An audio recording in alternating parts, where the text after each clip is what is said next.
I'm really enjoying my new scooter, itong NMAX na to. Para akong bumalik ulit sa unang beses na nagkaroon ako ng motor. Tingin ko noon sa NMAX is overhyped lang siya or overrated. So what's so special about this motorcycle? Sabi ko na nga ba, dapat nag-aerox na lang talaga ako eh. Yo! Good morning netizens! Ay, medyo maliwanag na. Time check, alas 6 ng umaga. Ngayon na lang ulit ako magla-rides. Alas 6 ang usapan. Alas 6 umalis ng bahay. Susundin ko muna si OBR Lourdes. Pero ngayon, enjoy ko muna yung solo papunta sa kanila. Bakbak tayong konti, medyo late na eh. Woo! Bakbak lang muna. Let's go. Woo! Yun na yun. Wow. Actually, my top speed dito was only 80, no? Lalo na kapag may OBR ako. So, I'm really enjoying my new scooter, itong NMAX na to. Sobra ko na-enjoy netizens. Ngayon na lang ulit ako magra-rides kasi gustong gusto ko talaga mag-rides. Gusto ko sumakay dito sa NMAX na to. At gusto ko siya imaneho.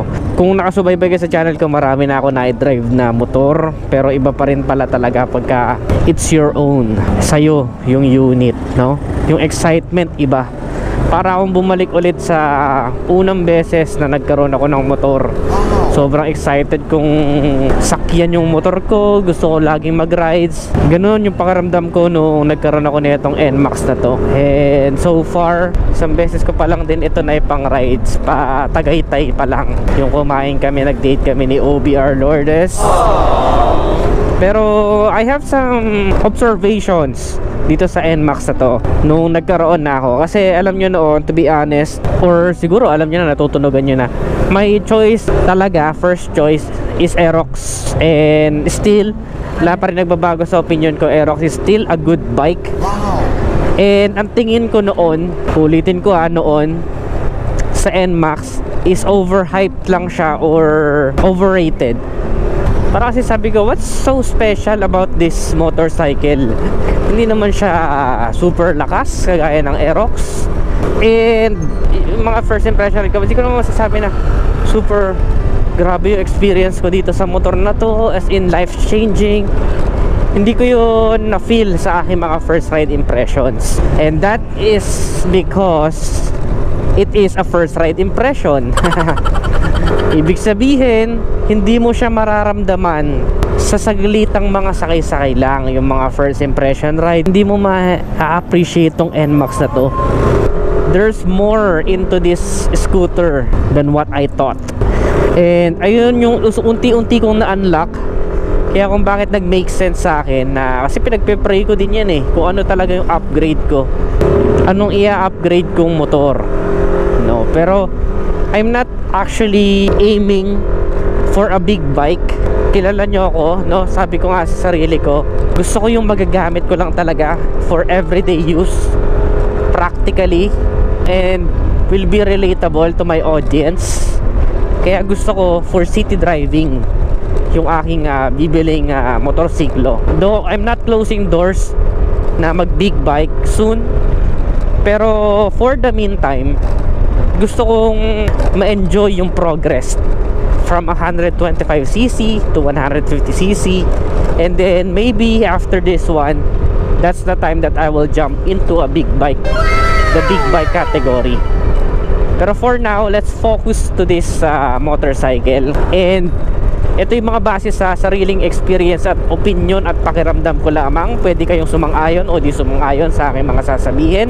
At ang mga bagay na magagandang natuklasan ko sa NMAX ay hindi nangangahulugan na pangit ang ibang motorsiklo na inyong napupusuan. Okay?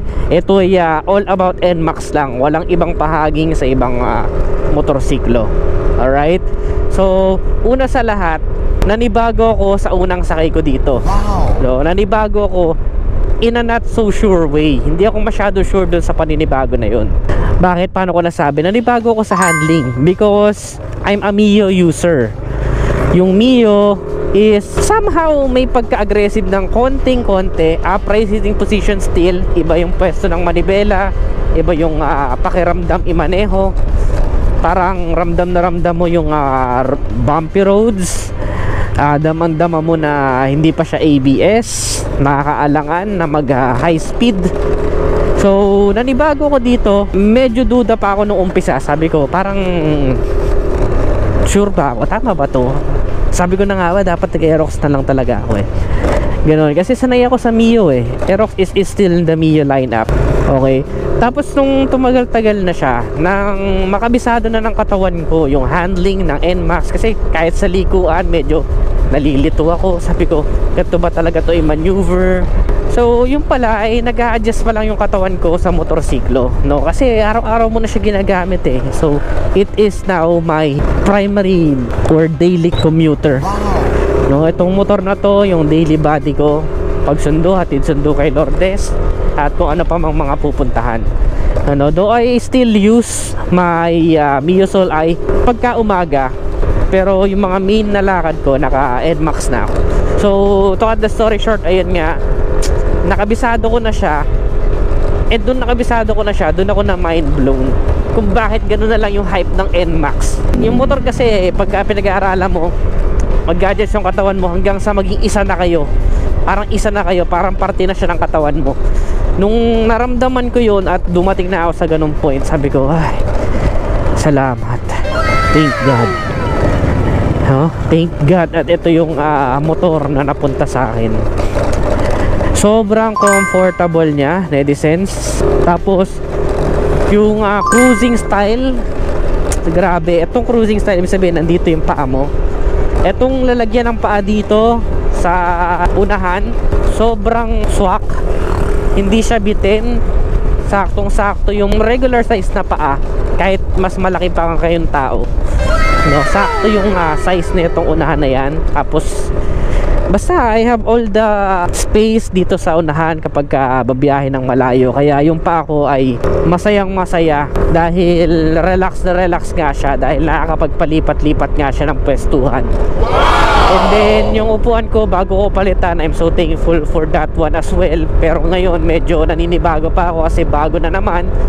Pero yung una kong upuan parang may sandalan, no? So ang sarap sa pakiramdam nun. Para talaga ako nasa sofa. Wow. Tapos eventually yung maneuverability niya, yung handling niya, nakabisado na ng katawan ko. And dun ako naging thankful talaga kasi nung bumalik ako sa Mio ko, sabi ko, ba't ganun? Parang ang hirap i-maniobra, liko-liko.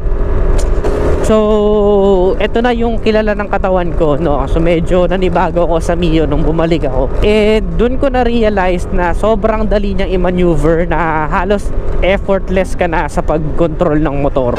It needs less effort para i-maneuver yung motor. Konting sway mo lang, parang part na nga siya ng katawan mo. Ang dali niyang iliko, may lubak, bigla kang gaganyan. Kayang-kaya, mabilis lang. Unlike kung halimbawa nasa Mio ako, though I have nothing against my Mio, of course, gusto ko pa rin yan. Kaya lang, kino-compare ko lang yung experience na personal ko because they have different offers. They're different scooters. So yung jump ko from 125cc to 155cc na NMAX ay very significant at damang-dama ko. The comfort and the handling is superb. And then eto na, eto sinabi na rin sa akin to ng mga mayayamang motovlogger noon na may experience na talaga sa mga Aerox NMAX. Lahat yan nagkaroon na sila. Sabi nila sa akin, alam mo Ned, may OBR ka, pasasalamatan mo yung NMAX kapag ka NMAX yung pinili mo kasi nga may OBR ka. So sabi ko, oh, okay. Kaya lang, okay. Alright, parang naisip-isip ko, sanayan lang naman yan I mean, sanay naman ako sa Mio. Kahit naman naka-Aerox ako, ganun yung seating position ng back ride. Palagay ko, easy peasy lang yan. I have nothing to worry about. No, which is somehow true. I still believe it. Pero dun ko na-gets kung bakit sabi nila, pasasalamatan mo to pag may back ride ka. Kasi yung OBR ko at ako ay both super comfortable during the rides. Sobrang komportable as in. At the same time, ang dami kong karga. Tapos mabigat pa kasi may angkas, tapos may karga ka pa. Tapos sa 155cc, wala talagang bitin kaya sa mga ahon-ahonan. Ito yung part na talagang na-appreciate ko yung Mio. Tingnan to, sobrang tarik na pababa. Itong NMAX, sobrang tarik na pababa na to. Easy lang sa kanya kasi sapat yung engine brake niya doon sa bigat ng motor, at lalong lalo na yung preno niya. Super pasasalamatan ko na dual channel ABS yung nabili ko, dahil ayun nga, sobrang lifesaver talaga, no? Na-experience ko na biglang huminto yung nasa unahan ko and nag-activate yung ABS dun sa pababa na lugar. Nakaiwas kami sa semplang, so ayun, friendly talaga siya. So, dalawa na yung na-hit noon. Kapag may OBR ka or mabigat yung dala mo, the power is enough, the comfort is enough, and at the same time, the safety feature is really a lifesaver. So, actually, kung okay lang din naman, kung unahan lang yung ABS, pero still dual channel ABS, come on, safe na nga yung isa eh, di ba? Dual channel ABS pa, magreklamo ka pa ba doon? So I'm just super thankful na ito yung naging motor ko. So for the cons, actually for the cons, or yung hindi ko masyado nagustuhan, if I were to be honest, is this whole setup na nabili ko na siya ng ganyan na yung setup niya.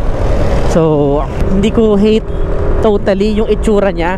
I actually love it. Pero yung alog, ayan, daming umaalog kapag ganyang setup, kasama na yun, no? Tiis pogi, kung tawagin nga nila, tiis pogi. For me, okay na rin, no? Pero iba pa rin kapag yung stock na nandito lang yung side mirrors, tapos parang stock lang yung windshield. Parang, alam mo yun, walang masyado na alog. Yun yung gusto ko eh, parang mapayapa talaga, kasi harabas kasi ako kung gumamit talaga netizense.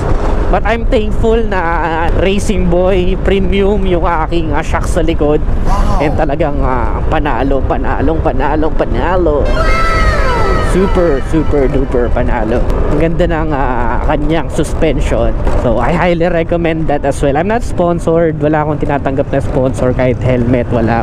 Binibigyan lang ako ng mga items, and then may laya akong magsabi kung gustuhan ko ba siya or hindi. Pero ayun lang I guess. So again, this is Adriano. Always keep it cool, ride safe always. See you on the part 2 for our long ride. Bye now.